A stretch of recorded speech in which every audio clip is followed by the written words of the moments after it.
What's up, guys? Rest out here, so I gotta take a second to share out these links. Let them know that I'm live here. I'm gonna recap the Women's Invitational. Popped off here.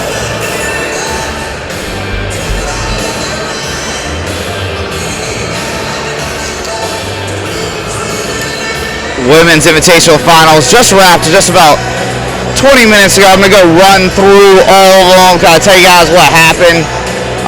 Just interesting notes that occurred. I got to share out, really impressed. Had some really good matches, some dominant girls. Can't wait to let people start jumping on the stream here. I can't wait to run it down. Talk about these girls finals. I'll start at the bottom, work my way to the top.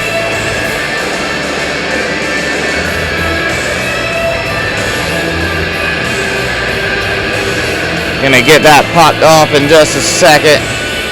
I had momentum going of this movement of Sanction NC. Hoping you guys can hear me. They got the music cranked up in here. Very loud. So I'm hoping you guys can hear me. I got the chat pulled up now. Hopefully got the chat. Oh, chat's disabled for the stream. I don't know what I clicked wrong there, but in just a minute I'm gonna start running down and let people start jumping on the stream. So we can talk about these girls finals. Great morning of wrestling. Had a couple technical difficulties with live scoring for track over here on the championship mat. I think they're working on that now, so they don't have those issues for the Bun and Bandies duel. Looks like it's going to be on this mat. But Bun's right here, Bandies is across. I saw Northwest Guilford come in. Laney's been here a little bit. They had a couple girls wrestling, so they were here. Hope you guys can hear me. Like I said, the music is cranking in here.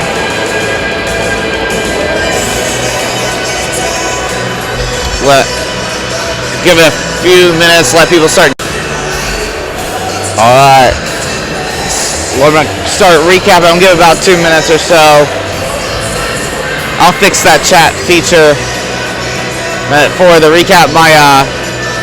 My plan here, guys, is recap the women's here, get a bunch of clips, and watch these two duels that are about to happen. We got 2A and 4A gonna pop off, and then I'll do another recap after the 2A, 4A before 1A and 3A go down. Rhett, thanks for letting me know the audio is going good. Appreciate that. Let's talk women's finals, guys. Though I was really impressed with the crowd here too. We had a bunch of people here, really rowdy, especially during a couple of the matches where it was more tightly contested, or girls that have been on the scene for a while. It was awesome to just see. What's up, dude? Good to see you, man. It was awesome to see just how into it everybody was. Well, it's growing. Sanction NC Athletic Association. It's time, right? It's time. It's been time. Let's not be last.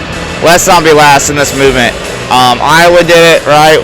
Iowa, the university, is a Power 5 school with a women's program now. So it's time. It's time. And you can tell they put a lot of effort here. They had a lot of cool moments where they stopped, recognized it right after the match as far as awards and stuff. But let's go ahead and make this an official sport. Let's be equitable and give all these ladies an equal opportunity to succeed, and just provide opportunities for athletes. And that's what sports are about, right? Not winning and losing, about providing opportunities for athletes. So let's kick it off though. It's women's recap invitational time here, and we're gonna start at the bottom, work our way to the top. At 100 pounds, we had Lily Pendergrass from South Brunswick. And, man, the dark horse, Palma from Uori Charter, Jason Fulmore called it on his preview guide. If you guys went and read that, he said, dark horse, UR Charters Palma. She's looked really great as a freshman. She doesn't disappoint, makes the finals, but she runs into a tough Pendergrass. They were pretty much even on their feet. Excuse me, I jumped ahead here. It was Kang from Freedom, so it was Pendergrass versus Kang at Freedom. Kang and Pendergrass were pretty much even on their feet. Kang was in deep a couple of times, couldn't convert. Pendergrass was in deep a couple of times, couldn't convert. Then Pendergrass got on top, and that's where she really made her money. She ended up scoring points there, rode really tough. Kang went bottom in the third, rode the entire third period to Pendergrass to score the win. She looked really impressive. Really excited to see her going forward here. Congratulations, Lily Pendergrass, on your state title. At 107 pounds, it was Ansley Fink. Ansley, she's a hammer. We know that. Rhett and I have talked about her a bunch on the podcast. We've gotten clips of her, seen her around. She's a hammer. She went out there in deep on a couple singles, couldn't convert on the edge. Finally got into one of her singles, finished clean, and then went to work on top with that chicken wing armbar series that she is known for. And she turned Rapinski from McDowell and got the fall in a minute 41. Fink might be the OW in my opinion, just with how great she was. But on that third, fourth place match for that, we saw Megan Rowland from Pinecrest. We talk about her brother a lot, but Megan Rowland from Pinecrest really gave Ansley Fink a tough one in the semis last night, from what we understand. I wasn't there, but it's 3-2, real tight. So Rowland is someone to keep an eye on. Just a freshman, wins third place over Hanson of North Henderson, who's someone I think highly of wrestling-wise as well. So stepping up to 114 pounds, this is where Palma was. I was getting too excited about Jason Fulmore calling that and getting that correct. So Jason Fulmore's dark horse Palma from URI Charter makes the finals at 114 pounds, but she runs into Hope Horan, who had a tournament. She beat Reagan Riddick last night. I'm not sure if it was fall or med forfeit. I've heard both. I've heard Riddick was hurt. Regardless, Horan win over Riddick in here in the finals, and she again gets the win over Palma, an 11-3 major decision. They were pretty close on their feet in the beginning. Horan definitely getting the better of the exchanges, and then she blew it wide open with a turn, and from that turn on, it just seemed like there was no answer for Palma, and Horan really a tough win there to win her state title at 114 pounds. And then stepping up at 120, we had another 252 girl here from Manio, Camilla Brooks, and she fell to Isabel Rodriguez of Dixon. Now this one was pretty close for a while on their feet. There was no real exchanges where anyone was too close to scoring, and then Rodriguez goes, boom, headlock, head and arm, throws Brooks to her feet, or to her back, scores the fall, and gets the state title at 120 pounds, does Camilla Brooks. And then 126, one of my favorite girls in the state, Brooke Zach, repeats. She actually gave up the first takedown. Nice single leg by her opponent, Aerosmith of Pine Forest. But then Brooke got a reversal and went to work. And she turned Aerosmith countless times and ended up scoring the tech pin in 4 minutes and 50 seconds. She looked really dominant on top, using legs and power half, or she was going wing. She just going from one turn to another really effortlessly. So Brooke Zach, 2 for 2 now, just a sophomore, on track for 4. And then at the third place match for that, I would be remiss if I didn't shout out Mickey Allen. She got third there, a huge double. I sent it to Rhett and I said, look at this double, ran through her feet hard, came up with the score. Definitely look for that in the highlight video Rhett's working on right now. So big score there. And then stepping up to 132 pounds, one of the better stories of the women's invitational bracket, we have Angelica Steffi from Croatan, David Perry powerhouse program down there. He continues to turn out great wrestlers, and no different in the women's division. Steffi came in as the 16 seed. First round upsets De Leon from Weddington, who was the 1. And then in the quarters, she beats Haley Misplay, who's a Fargo AA. And she completes her run here with a state title over Titus of Havelock. It was Steffi came out, threw Titus straight to her back, and then built a little bit more of a lead, looked really dominant, and then all of a sudden a reversal and back points came for Titus, and the match was tight, and both corners were going bananas at the end, trying to get their wrestler to listen to them and get to the position they were hoping to get to. It was a wild finish. She ended up winning 8-5, but what a run by Angelica Steffi, beating Misplay, De Leon, and winning a state title for Croatan High School. Great job there at 132 pounds. 138 pounds, we got a Henderson County girl bringing a title back to Hendo, and that is Eva Kifava. I know I'm saying her name wrong, Eva, I'm sorry for that. She wins dominantly, fall in the first period over early of Alexander Central. She looked really dominant, came out, early takedown, turn, pin. Just really impressive there on that one. And stepping up to 145 pounds, you had, I'm going to mess this name up too, but Penick of Cleveland, Susanna Penick of Cleveland. So Susanna came out, quick takedown, rode on top a little bit, a couple turns, and then just kept pouring it on. Ended up getting the tech fall over Samaya of Jack Britt. But Samaya is just a freshman, and so is Susanna of Cleveland, freshman state champ. So excited to see both of their future as an all freshman state final.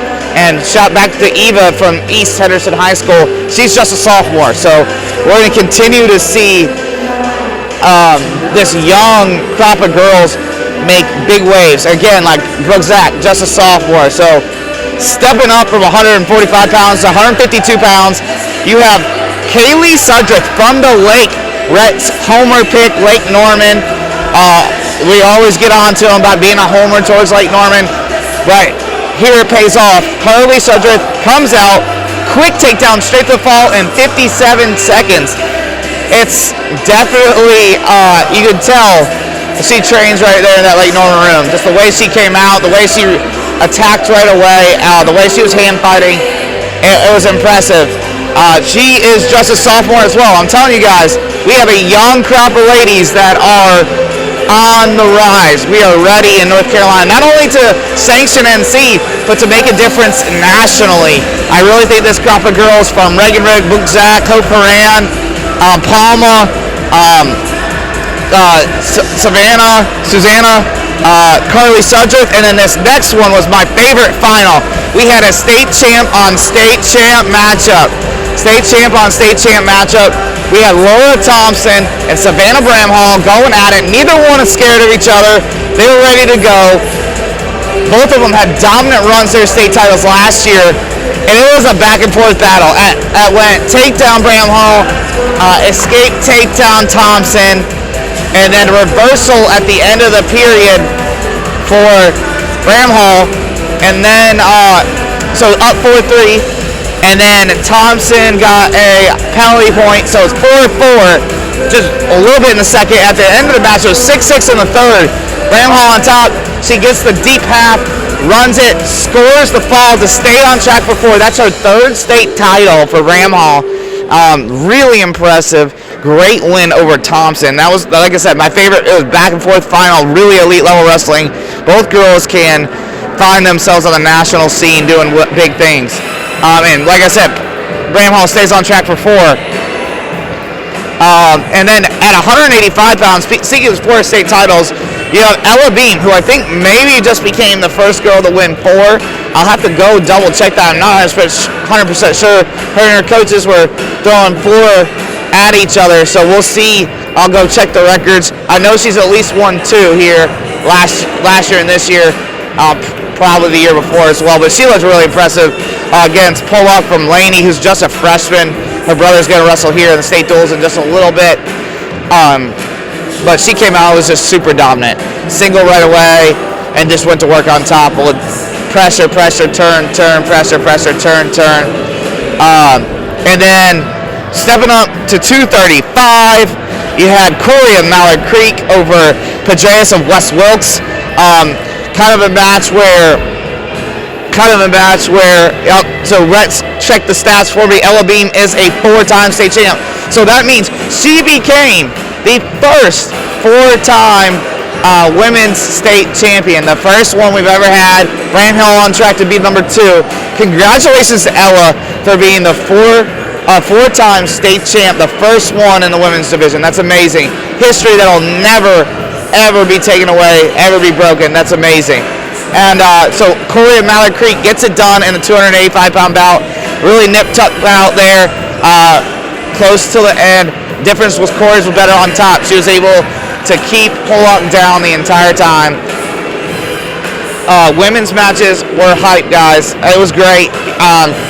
Like I said at the beginning of this, the crowd was going wild. They were into it, especially in that Bramhall-Thompson match. Pink got a really big round of applause when she won. All the Henderson County teams were here, so anytime a Henderson County girl did her thing, they were going nuts. Shout out to Coach Williams with Relentless WC, the only women's all wrestling club in North Carolina that we know of, and he was over here just having girls wrestling everywhere. So huge shout out to them. I'm going to try to do this again after the Bun Bandies and Northwest Guilford and Laney duel. That is coming up, guys. I'm going to get clips. Make sure you guys I think they're streaming it on Track or the National High School Federation Network. We're not allowed to stream it, otherwise we would. Bun's right here behind me. Bandies over there in the corner. We got 2A duel coming up. Northwest Guilford Laney going to go off on the mat next to us. Make sure you check out our Patreon account. I put up a whiteboard war of the 1A and 3A matches that are going to go down. Rhett and I dueling back and forth. Also, just thanks for the support. We're out.